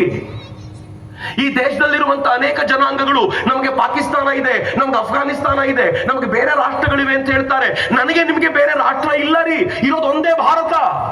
ಇದನ್ನು ಕಳ್ಕೊಂಡ್ರೆ ನೀವು ಲಿಂಗಾಯತರಾಗಿದ್ರು ಉಪಯೋಗ ಇಲ್ಲ, ನೀವು ವೀರಶೈವರಾಗಿದ್ರೆ, ನೀವು ಬ್ರಾಹ್ಮಣರಾಗಿದ್ರೆ, ನೀವು ಒಕ್ಕಲಿಗರಾಗಿದ್ರೆ ಏನೂ ಉಪಯೋಗ ಇಲ್ಲ. ಯಾಕೆಂದ್ರೆ ಇರಬೇಕಾದ ನೆಲೆನೇ ಇಲ್ಲ. ಪೆಹಲ್ಗಾವ್ನಲ್ಲಿ ಶೂಟ್ ಮಾಡಿದ ಆ ಪಾಕಿಸ್ತಾನದ ಭಯೋತ್ಪಾದಕರು ಶೂಟ್ ಮಾಡುವಾಗ ನೀನ್ ಲಿಂಗಾಯತನೋ, ನೀನ್ ವೀರಶೈವನೋ, ನೀನು ಬ್ರಾಹ್ಮಣನೋ ಅಂತ ಕೇಳಲಿಲ್ಲ.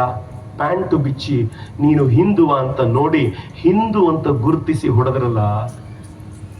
ನಮ್ಗೆ ಈಗಲೂ ಎಚ್ಚರಿಕೆ ಆಗಲಿಲ್ಲ ಅಂತಂದ್ರೆ ಹೆಂಗೆ ಎನ್ನುವ ಪ್ರಶ್ನೆ ಅಷ್ಟೇ ನಾನು ಕೇಳಲಿಕ್ಕೆ ಬಂದಿರೋದು. ಮಿತ್ರ, ಇವತ್ತಿನ ಭಾರತ ಈ ಎಲ್ಲ ಪ್ರಶ್ನೆಗೂ ಉತ್ತರ ಕೊಡ್ಲಿಕ್ಕೆ ಸಜ್ಜಾಗಿ ನಿಂತಿದೆ. ನಾನು ಅದಕ್ಕೆ ತಮಾಷೆ ಮಾಡ್ತಿದ್ದೆ ನನ್ನ ಬೆಳಗಾವಿಯಲ್ಲಿ. ಇವತ್ತಿನ ಭಾರತ ಹೆಂಗೆ ಅಂತಂದ್ರೆ, ಕಳೆದ ಕೆಲವು ವರ್ಷಗಳ ಹಿಂದೆ ಕಚ್ಚಿನ ಮರುಭೂಮಿಯಲ್ಲಿ ಒಂದು ಶಿವಲಿಂಗ ಸಿಕ್ತು, ಪಿಂಕ್ ಕಲರ್ ಶಿವಲಿಂಗ, ಅದ್ಭುತವಾದ ಶಿವಲಿಂಗ. ಅದಕ್ಕೂ ಸ್ವಲ್ಪ ದಿನಗಳ ನಂತರ ಕೃಷ್ಣಾ ನದಿಯಲ್ಲಿ ಒಂದು ರಾಮನ ವಿಗ್ರಹ ಸಿಕ್ತು. ಗೊತ್ತಿಲ್ಲ ಎಷ್ಟು ಜನರಿಗೆ ನೆನಪಿದೆಯೋ ಅಂತ. ಆಗ ಯಾರೋ ಇತಿಹಾಸಕಾರರು ಹೇಳಿದ್ರು, ಮೂಲ ಅಯೋಧ್ಯೆಯಲ್ಲಿದ್ದ ರಾಮನ ವಿಗ್ರಹ ಇದು, ಆಕ್ರಮಣ ಆದಾಗ ಯಾರೋ ಅಲ್ಲಿಂದ ಹೊತ್ಕೊಂಡು ಬಂದು ಇಲ್ಲಿ ಮುಚ್ಚಿಟ್ಟಿದ್ರು, ಈಗ ಈ ವಿಗ್ರಹಗಳೆಲ್ಲ ಮೇಲ್ ಬರ್ತಿವೆ. ನನ್ಗನ್ನಿಸ್ತು ದೇವರುಗಳಿಗೂ ಈ ಕಾನ್ಫಿಡೆನ್ಸ್ ಬಂದಿದೆ. ಈಗ ಹೊರಗಡೆ ಬಂದ್ರೆ ಒಂದಾಗಿರುವ ಈ ಹಿಂದೂ ಸಮಾಜ ನಮ್ಮನ್ನು ಚೆನ್ನಾಗಿ ನೋಡಿಕೊಳ್ಳುತ್ತೆ ಅನ್ನೋ ವಿಶ್ವಾಸ ದೇವರಿಗೂ ಬಂದಿರುವಂತ ಕಾಲಘಟ್ಟದಲ್ಲಿ ನಾವಿರುವಾಗ ಹಿಂದಡಿ ಇಡುವಂತ ಪ್ರಮೇಯವೇ ಇಲ್ಲ. ಮುಂದಕ್ಕೆ ಹೋಗ್ಬೇಕು ಅಷ್ಟೇ. ಯಾರು ಅಡೆತಡೆ ಬರ್ಲಿ, ಮುಂದಕ್ಕೆ ಹೋಗ್ತಾ ಹೋಗುದು.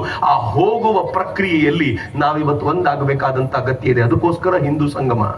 ಸಂಗಮ ಅಂದ್ರೆ ಏನ್ ಗೊತ್ತಾ? ನಿಮ್ಗೆ ಎಲ್ರಿಗೂ ಗೊತ್ತಿದೆ, ಪ್ರಯಾಗದಲ್ಲಿ ಒಂದು ಮಹಾಕುಂಭ ನಡೀತು. ಏನಾಯ್ತು? ಅಲ್ಲಿ ಗಂಗೆ, ಯಮುನೆ ಮತ್ತು ಸರಸ್ವತಿ ಗುಪ್ತ ವಾಹಿನಿಯಾಗಿ ಸೇರ್ಕೊಂಡ್ರು. ಈ ಸಂಗಮದಲ್ಲಿ ಏನಾಗಿದೆ ಗೊತ್ತಾ? ಎಲ್ಲ ಜಾತಿ ಮತ ಪಂಥಗಳು ತಮ್ಮ ಭೇದವನ್ನ ಮರೆತು ಒಟ್ಟಾಗಿ ಸೇರ್ಕೊಂಡು ಒಂದು ಸಂಗಮ ಮಾಡಿದೀವಲ್ಲ. ಯಾರ್ಯಾರು ಆ ಸಂಗಮದಲ್ಲಿ ಸ್ನಾನ ಮಾಡಿದ್ರೋ ಇಲ್ವೋ, ಆ ಸಂಗಮದಲ್ಲಿ ಸ್ನಾನ ಮಾಡಿದವರಿಗೆ ಪುಣ್ಯ ಬರುತ್ತೆ ಅಥವಾ ಬರದೇ ಹೋದ್ರೂ ಚಿಂತೆ ಇಲ್ಲ. ಈ ಸಂಗಮದಲ್ಲಿ ಯಾರ್ಯಾರು ಮಿಂದೆದ್ರೋ ಮುಂದಿನ 1000 ವರ್ಷಗಳ ಕಾಲ ನೆನಪುಳಿಯುವಂತ ಕೆಲಸ ಮಾಡಿದ್ದಾರೆ ಅನ್ನೋದು ನನಗಂತೂ ಯಾವ ಅನುಮಾನವೂ ಇಲ್ಲ. ಪದೇ ಪದೇ ಈ ಸಂಗಮದಲ್ಲಿ ಮೀಯುವ ಭಾಗ್ಯ ನನಗೆ ಸಿಗ್ತಾ ಇದೆಯಲ್ಲ, ನನ್ನನ್ನು ನಾನು ತುಂಬಾ ಭಾಗ್ಯವಂತ ಅಂತ ಭಾವಿಸಿಕೊಳ್ತೀನಿ. ಇಂಥ ಭಾಗ್ಯಕ್ಕೆ ಅವಕಾಶ ಕೊಟ್ಟಂತ ಇಲ್ಲಿನ ಸಮಸ್ತ ನಾಗರಿಕರಿಗೂ ಎಲ್ಲರಿಗೂ ನಾನು ಅತ್ಯಂತ ಪ್ರೀತಿಯಿಂದ ವಂದಿಸ್ತಾ ನನ್ನ ಮಾತುಗಳನ್ನ ತಾಯಿ ಭಾರತೀಯ ಪದತಲಕ್ಕೆ ಸಮರ್ಪಿಸೋಕ್ಕಿಂತ ಮುಂಚೆ ಒಂದು ಸಲ ಉಚ್ಚ ಕಂಠದಲ್ಲಿ 2 ಕೈಗಳನ್ನ ಗಾಳಿಗೆತ್ತಿ ಜೋರಾಗಿ ಒಂದು ಘೋಷಣೆ ಕೊಡಿ. ನನ್ನ ಜೊತೆ ತಾಯಂದ್ರ ಸಂಖ್ಯೆ ಜಾಸ್ತಿ ಇದೆ ಅಮ್ಮ, ಜೋರಾಗಿ ಕೊಡಬೇಕು.